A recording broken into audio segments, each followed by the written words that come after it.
Welcome. Closing out our part 3 before we get into part 4 with music of well, who? Not the Celts. The Celts have long gone, or the Celts, however you choose to say it. Celtic music is music that has come up from the past. It is music of the Irish and the Scottish traditional music. There are no more Celtic people. They are definitely of the past. I'm here listening to the closing credits.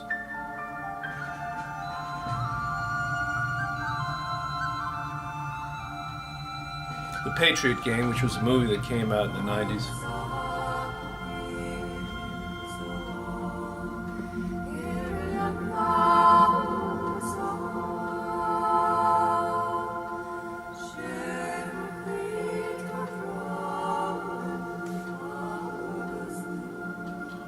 A lot of the words being in Gaelic, which is the traditional language of the Irish, and there is a traditional language of the Scottish as well, Scottish Gaelic. And you'll see in your book that we have a performance that you need to be listening to by Solus. And Alleluia Nagamna is all, I believe, all in Gaelic. So it's kind of hard to follow the lyrics, although there is a translation next to the Gaelic. And the second piece that you're responsible for is the Tom Busby jig, an Irish jig, which is a very fast 1, 2, 3, 4, 1, 2, 3, 4, 5, 6, and you can hear the guitar playing in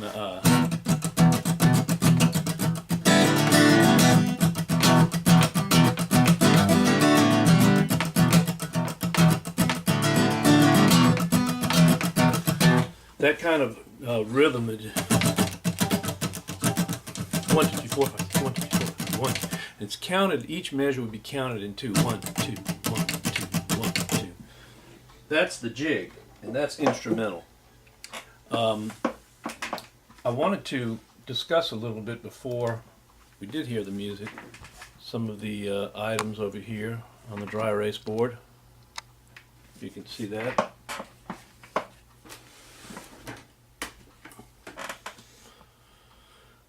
First of all, world music. The term comes from the 1980s.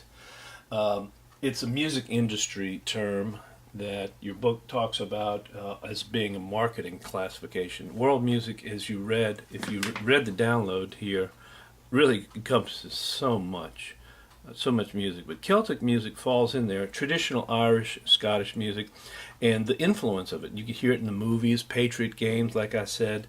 There's some other movies mentioned here. The Last of the Mohicans, the theme from Harry's Game, Edge of Silence. Well, no, that was a CD. But the style is very popular. It got popular in the 80s from a Volkswagen commercial. Can you believe that?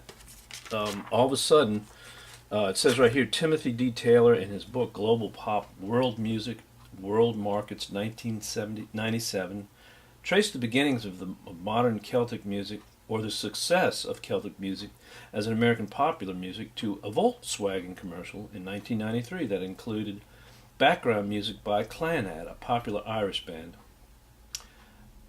So this propelled Clannad to the top of the world music charts, and you know the music industry jumped on that. So this is a very big seller. Lots of permutations of this music. You can add in Middle East flair, like Lorena McKennick. She's an artist that adds in some Mid-Eastern flavors, and you can add some jazz and rock into it as well, like Clannad has been known to do. We already mentioned that it's not music of the Celts, it's music of the Irish, and there's some parts of Brittany, which is northern France, and Wales and Scotland, so really the British Isles. Part of a multinational, we already mentioned that music inherited from the past, and it is constantly changing. So this music is very alive and well. It's making a lot of money, and it's very wonderful to listen to. You'll hear the example that we have by Solus. So let's listen to Alleluia Nagamna. And what I'd like for you to listen to, I'd like for you to listen to the singing and the ornaments. So if you have a plain melody, Hallelujah gum na na gum na na gum, Hallelujah gum na. Of course, the African American style people who listen to that are very familiar with this ornamentation, this decorated melody that floats like a butterfly up and down through the pitches. So let's go ahead and listen to that and see if we can't hear that ornamentation on Alelu Nagamna.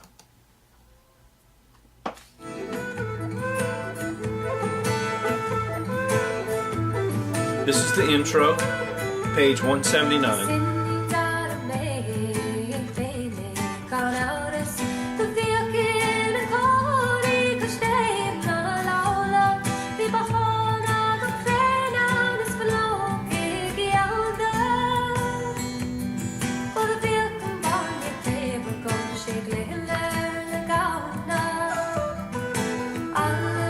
And here's the chorus.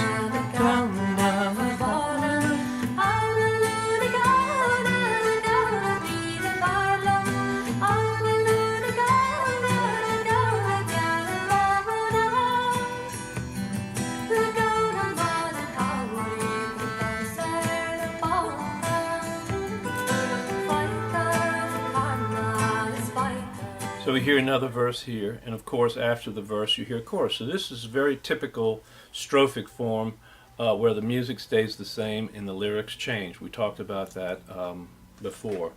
So let's take a look at this other dry erase board here.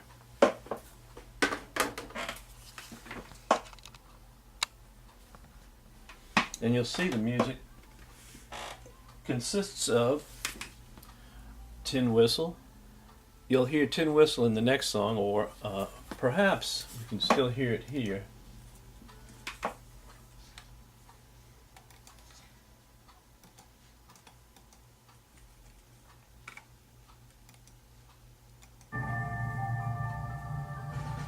Let's see if we can hear a little tin whistle. There we go.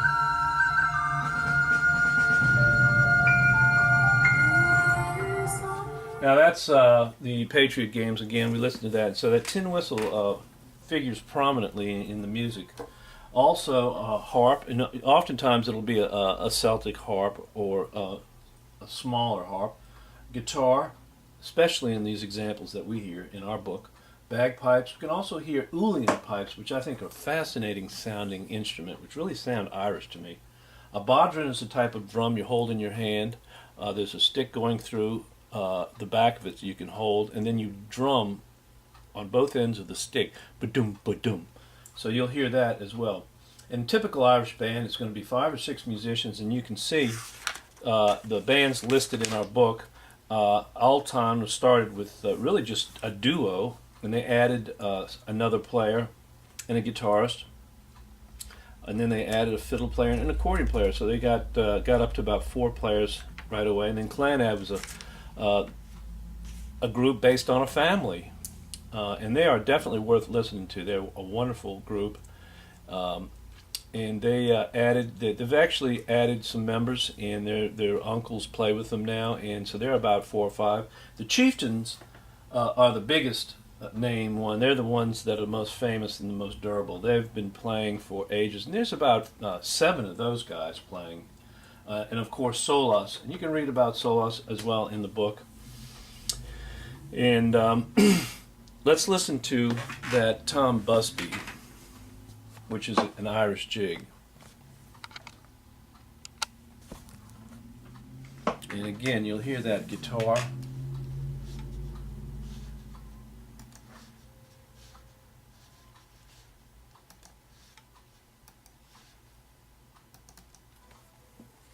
Ooh, it starts right away. Listen.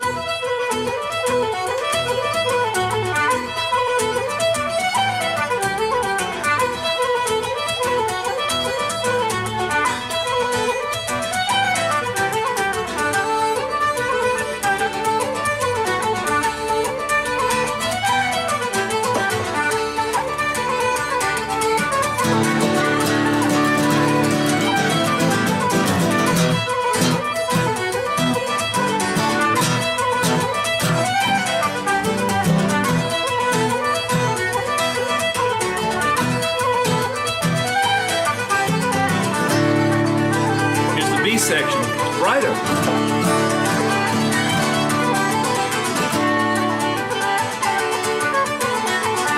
That guitar never stops. I'm not sure what kind of dance you could do to that, but obviously you can move. It's definitely a very rhythmic, active, constant, impulsive kind of and very syncopated in the guitar. And that melody, you can hear the melody. Let's just take a listen. I want you to hear the phrases that we've been talking about. Very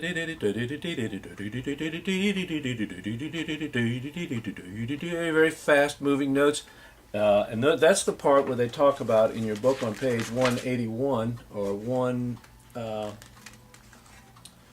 let's see, yeah, the phrases are pitched, the first two phrases are 8 bars each, so that's 16 bars, and then you have the next two phrases 16 bars pitched lower. And so let's go back, let's listen to the first one. 4, 5, 6, 7, 8. 1, 2, 3, 4, 5, 6, 7, 8. Now the B section.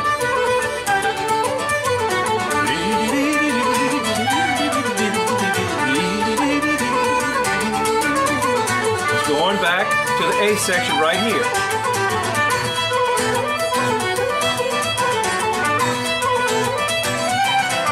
Do A again. So it's two phrases. D section. So it's really based on A, B, A, B. And that concludes the lecture for Celtic music.